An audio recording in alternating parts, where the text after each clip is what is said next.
મને જુઓ એટલે તરત આ એક વખત તમે હું મળ્યા એટલે ફટ લઈને ઓળખણ આમ ગમે તેમ હું દેખાવ તો તમે ઓળખી દો કે આ ગોપાલ બાપુ, પણ કોઈ દારૂ જોયા જ નથી બાપ, જોયા જ ના હોય અને આખી જિંદગી તમે મારું નામ લે કરો ને મારા નામની મારા ફેરવો. અરે તમારા પહાણા આવી બેસી જવું તો ખબર ઉપરથી ઠૂહો મારો કી ખોક બાજુ છે મોય તો રહ્યા કે અલ્યા ભાઈ જેનું નામ દીધી રહ્યા છે પણ ઓળખતા શેઠે પેલા પોપટને શીખવાડ્યું કે રામ રામ જપના અને બિલ્લી આયે તો ઉડ જાના, રામ નામ જપના અને બિલ્લી આયે તો ઉડ જાના. આવો મંત્ર શીખવાડ્યો તો પોપટ બોલતો થઈ ગયો રામ નામ જપના અને બિલ્લી આયે તો ઉડ જાના, રામ નામ જપના અને બિલ્લી આયે તો ઉડ જાના. એક દાડો પોદરું ખુલ્લું રહી ગયેલું, પોપટ બહાર નીકળી ગયો અને બહાર ચોપારમાં ચણતો હતો અને બિલાડી વચિંતાની આવી ગઈ અને બિલાડીએ પકડી પાડ્યો તો એ બોલે છે કે રામ નામ જપના ને બિલ્લી આયે તો ઉડ જાના. બોચી પકડી છે તો એ કે છે રામ નામ જપના ને બિલ્લી આયે તો. એટલામાં શેઠ દોડતા દોડતા કે મૂર્ખા બિલાડીએ પકડ્યો છે તો એ હું હજી રામ નામ જપના ને બિલ્લી આયે તો ઉડ જાના કે મથીન શેઠે છોડાયો ને શેઠ કીલ્યા ગોડા તને શીખવાડી તો હતું કે રામ નામ જપના ને બિલ્લી આયે તો ઉડ જાના, કે બિલાડી આવે એ વખત થારા ઉડી જવાની ખબર ના પડે. પેલો કે તમે મને શબ્દો શીખવાડ્યા હતા પણ બિલાડીની ઓળખાણ કરાઈ કે બિલાડી ઓન કહેવાય હું તો મને બતાવ્યું હતું બા. તમે તો શબ્દોમાં જ કીધું તું કે રામ નામ જપના ને બિલ્લી આયે તો. બિલાડી કોને કહેવાય એ જ ખબર નથી મને કે. એમ બધાય આત્મા આત્મા પરમાત્મા પરમાત્મા ભગવાન ભગવાન આ શબ્દો તો બધા કોમન થઈ ગયા છે બાપ, પણ પરમાત્મા માલિક હું છે એની ખબર નથી. બધા કે છે આપણા ભગવાન છે, આપણા ભગવાન છે તો તને આકરાથી એને ફફડી દો છો તાને. ભગવાન છે તો તમને ભય હેનો છે તાને. ભગવાન છે તો તમને ભ્રાંતિ હેની છે બાપ. જો ભગવાનની ઓળખાણ થઈ હોત તો ભયનો ભ્રાંતિ હોત નહીં બાપ, પણ ખાલી બોલવામાં આવ્યું છે. કોઈ કના 1000 રૂપિયાની નોટ લખેલી હોય ને કોકનું પૂછે કેટલા લખ્યા છે કે બાપુ 1000 રૂપિયા લખ્યા છે, એમાં કે તને 500 આલજે તો નેકરીમાંથી ના કેવા છે બધા લખેલા છે. કોઈ કન ગોર દોરેલો હોય ને ગોર લખેલો એ હોય અને એકન જીભ તાટ કરીએ ને તો એ કોઈ દાડો ગોળનો હવાદ આવે નહીં, કેમ કે લખેલા ને દોરેલા છે પણ અસલમાં. અને જે અસલ છે ને રવો એના ઉપર લખોણે નહીં અને દોરવાની જરૂર એ તો ચોટો સાટો એટલે ખબર પડી જાય બાપ. મકોરો જુઓ, મકોરો તમે જુઓ તો મંડ્યો છે જુઓ, તમે ટોટિયા ખેંચો ને તો ટોટિયા તૂટી જાય પણ બોડું મેલતો ભક્તિ ના કોમની છે ભાઈ. બોડો મટી જાય, બોડો નેકરી જાય ને હા તો હે એથી તૂટે નહીં. આ તો અત્યારે તો હવ એ હકમાં તો બધા ભજનમાં બેઠા હોય પણ કોક આવી પડતા ને કે મેલો બાવજી તો કોઈ પડ્યા, ગુરુ કોઈ પડ્યા એટલે ગુરુ પારવા માટે કર્યા હતા. આ તો બધું હકવારો છે એટલે આપણે લીલા લેરથી કરીએ છીએ બાપ. પણ જો કોક આપત્તિ આવી જાય ને હમણાં કોક થઈ જાય ને તો તરત હમણાં આપણું મન છે ને તરત આ સત્સંગમાંથી વિચલિત થઈ જાય અને હમણાં પેલી ભ્રાંતિમાં પેહી જ જાય. અને આજુબાજુ વાળો તૈયાર જ છે કે તમે નતા માનતા ને પણ જુઓ આખેમ ભાઈના વાદે સર આખો પણ કે તમારી દશા થકી લખી રાખો કીધું ભાઈ. જગત તો આવું પકડાવા વાળું છે પણ ભક્તિ એ તો પોતાના સ્વયં મતની સ્વયં નિષ્ઠાની છે બાપો. એ કોઈ હોભર મીરા મેવાડમાં એકલી હતી એ વખતે, બીજા હજારો હતો બાપ પણ મીરાના પક્ષમાં કોઈ હતું પણ એને ગુરુ ભક્તિ મૂકી નહીં. મેવાડ છોડવું પડ્યું એક સમય માટે પણ ગુરુ ભક્તિ છોડી નરસિંહ મહેતાને 700 ઘર નાગરો નાતબાર મૂકી દીધો બાપ. ખાલી હરિજનના ઘેર ભજનમાં જે એટલા જ ખાતર બાપ. બાકીને કોઈ બચારા ખરાબ કોઈ ધંધો નતો કર્યો, કોઈને ખરાબ રસ્તા નતા વાળ્યા, ખાલી એક હરિજનના ઘેર ભજન કરવા જો એમાં સમાજે નાતબાર મૂક્યા. નાતબાર થઈ ગયો સાહેબ પણ ભક્તિ છોડી આજે યોનો નામ બોલાય છે. અને આપણે તો પકડીએ તો ખરા પણ કેવા ટાઈમે બધું મિલ દઈએ એનું કોઈ ઠેકાણું નહીં બાપ. હા આપડે તો જગત ના રંગમાં આયા જાય એટલે આ રંગમાં હોભરીએ લીધું પેલું થઈ ગયું પણ પાછો જગત નો રંગ લાગે એટલે વેગળું કરતન મેલ દેતા વાર લાગે એવી નથી બાપ. પણ જો સત્પુરુષો મળ્યા હોય, સદગુણની સાચી પારખ થઈ હોય બાપ તો મહાપુરુષો કે આ તન કબીર સાહેબે કીધું કે ભૂખ્યો રાખવું ભોય સુવારું તનની પારું ખાલ સતોય જો પછી શીરો નામ લ તો અંતે કરું ન્યાલ બાપ. આપણે તો એવી દશાઓ હજી કોઈને આવી, મારે નહીં આવી કરતા મારે આવી નથી. સતોય જો મહાપુરુષો કે સાચી વાત સત્યની જો પારખ ના થાય બાપ તો આ જન્મારો આપણો વ્યર્થ જાય. સત્સંગ ભજન એ તો જેમ સૂર્ય અજવાળું કરે અને આખા વિશ્વની અંદર જે વસ્તુ જેમ છે એમ આપણને નક્કી કરી બતાવે, એમ સત્સંગ એ આપણને આપણા સ્વરૂપની સદગુરુ એ આપણને આપણા સ્વરૂપની પારખ કરાવે બાપ. કાપોટ તત્વના પૂતગળમાં તું કોણ છે? એ ઘર જો આપણે એમ કહેતા હોય કે આ ઘર મારું છે, ઘર તમારું છે, પણ ઘર તમે નથી. એમ આ શરીર તમારું છે પણ શરીર તમે નથી. નોમ તમારું છે પણ નોમ તમે નથી. નાત તમારી છે પણ નાત તમે નથી બાપ. આ પુરુષના સ્ત્રી એ શરીર છે બાપ, પણ એ તમે નથી. તમે એનાથી સર્વથી ન્યારા છો. અને મહાપુરુષો કે એમ ખોરતા ખોરતા જો તો પોતાની ખબર પડે બાપ. અને સદગુરુ આપણને એ ઘરની ઓળખાણ કરાવે બાપ.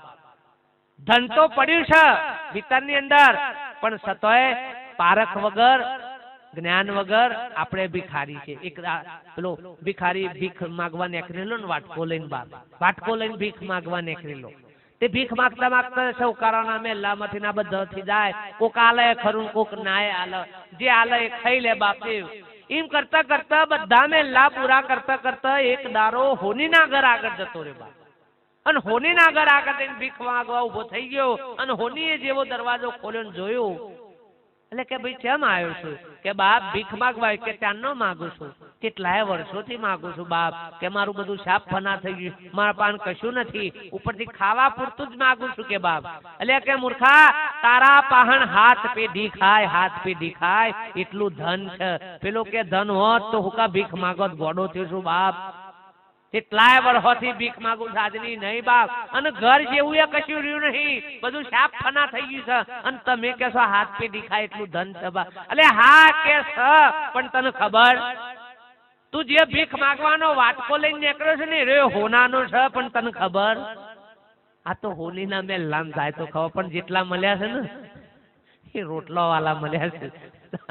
શું કરી તો રોટલા ચાલે કે કે મૂર્ખા આ વાટકો એ હોનાનો છે બાપ, હોનાનો. તાને તો ખબર પડી કે હોનાનો વાટકો. હા કે લે હા મૂર્ખા, હોનાનો વાટકો. તારી હાથ પેઢી ખાય એટલું ધન તો એ ભીખ. આપણી દશા આ છે. તમારું સ્વરૂપ એ પરમાત્માનું સ્વરૂપ છે. અને આ રે બીજા જઈ જઈને ભીખ માગે છે. સજીવો પૂછે નજીવાને તું મુજે કુછ દે. નજીવો કેસે તારો બેહારે હું બેઠો, મારી એક ફૂટી તારી ચાંદની ફૂટી બે લે. આ તમે બધો ઢોલ નગારો વગાડીને મનુભાઈ મોય ગાલ્યો છે, તોટાર્યો છે, બેહાડ્યો છે. તારનો હું હકણો બેઠો છું બાપ. એથી હલ્યો નહીં, કશું જ નહીં. તમે મને ગદા પકડાઈ, તલવાર પકડાઈ, ભાલો પકડાયો તો બધું જીમ નીમ ઝાલી રહ્યો છું. ચોર આવીને મારી જીભ કાઢી ગયા, હું ઘટ લઈ ગયા તો એમ હું હજી ઓમ કર્યું. અને આ રહી કે મારી રક્ષા કરજો. એટલે પેલાની દશા તો જુઓ બાપ. અને હું રક્ષા કરજો.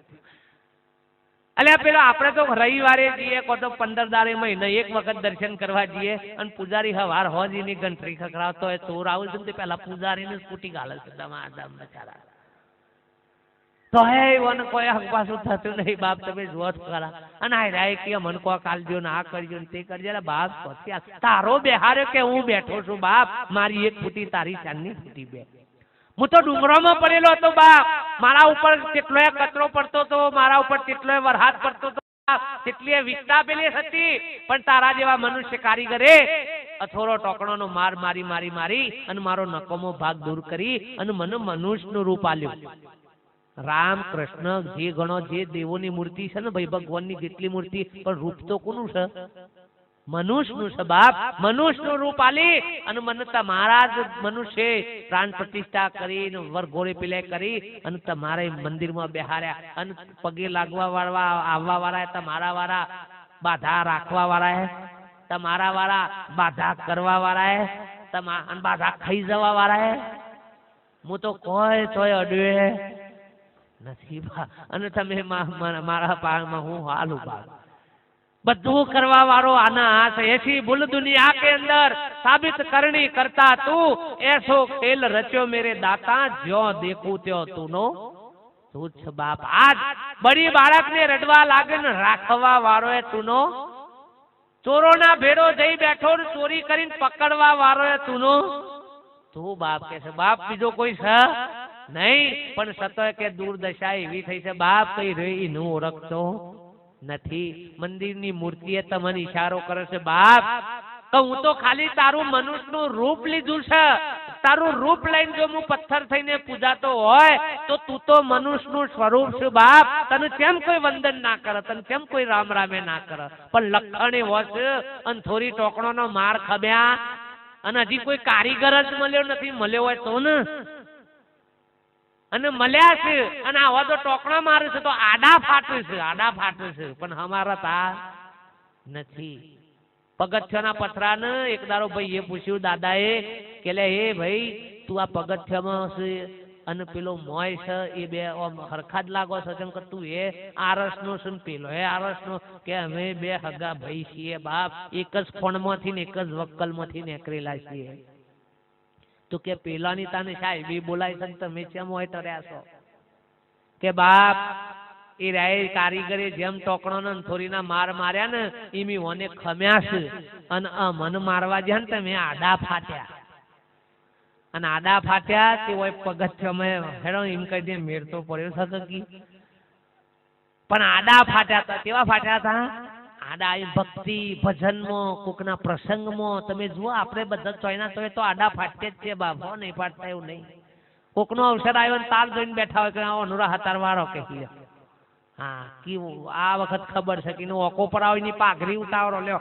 આ કરવા આવ્યા છો ભાઈ બાલ જતા રહ્યા છે પાઘરી ઉતાવળાવી છો ને આવી દશાજી આ સમાજોમાં બધા સમાજોમાં જોવા ઠુહૈયો પડી છે બાપ કોકના હલે કોકનો હારો તમારે ચો ખર્ચો કરવાનો છે બાપ તમારે તો કશું આલી મેળવાનું છે ખાલી એક હાજરી આલવાની હોય અને સેવાએ કરવી હોય તો કરજો ના કરે તો કોઈ ને બાપ પણ કેમ નથી કેમ હજી આવા બધા અપલક્ષણો પડ્યા છે બાપ ઘણા બધા સમાજોની અંદર મને પૂછ્યું નહીં 70 વર્ષના ડોહા તમે જુઓ તો મને પૂછ્યા વગર જોન કાઢી ને